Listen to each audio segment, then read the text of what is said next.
By doing these exercises and being tested on a lie detector-like machine called the e-meter, they make sure you learn to follow exactly the teachings of Scientology's founder, L. Ron Hubbard. You can have a better life, they say, by following L. Ron Hubbard. Or maybe not.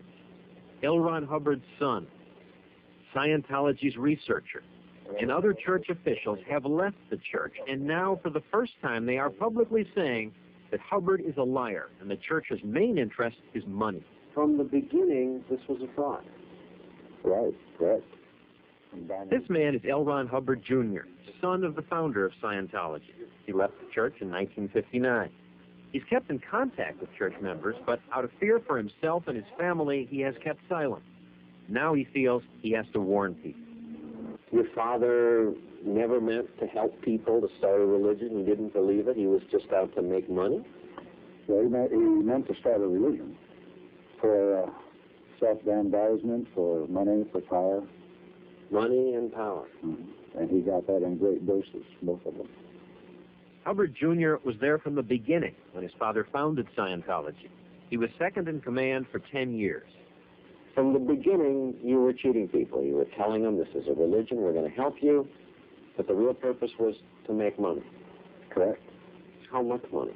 Well, I knew after 1959 when I left the organization, he was worth only $20 or $30 million personally, but I've seen figures recently as much as $250 million.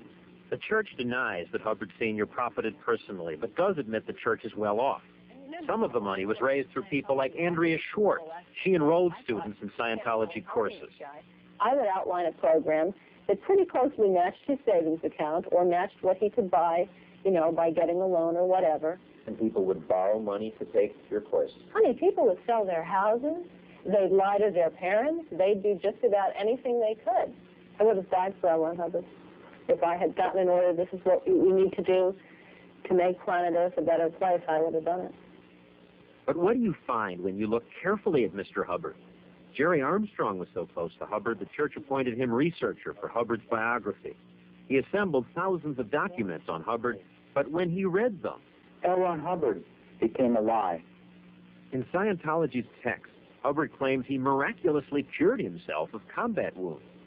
He was never wounded. He was never crippled. He was never blinded. He did spend some time under medical care for ulcers. 99% of that my father has written and said about himself is totally untrue. He just made it up. That's right. Profits from the bestseller went not to religion, says his son, but to the importing of drugs. He furnished the money. I went along to guard the money. And through mafia friends of his, we imported cocaine and heroin through Colombia.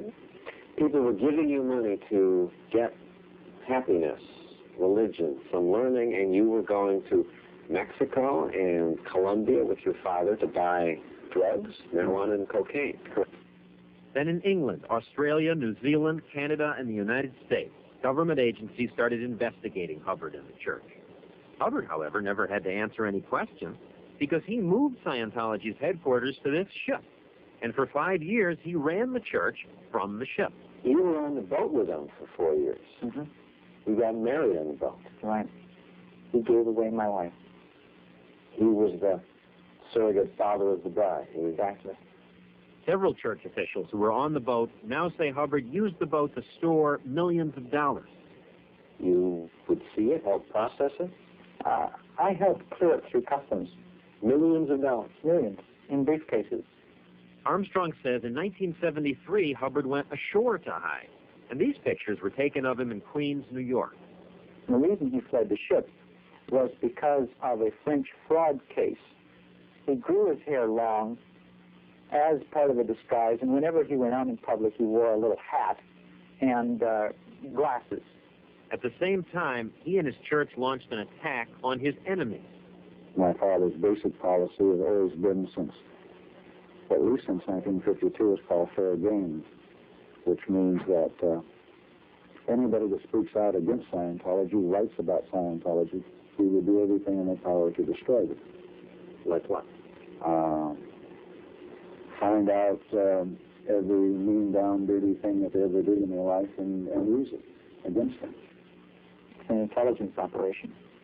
An intelligence operation. Gathering information on who? On anyone who would oppose L. Ron Hubbard and his dream.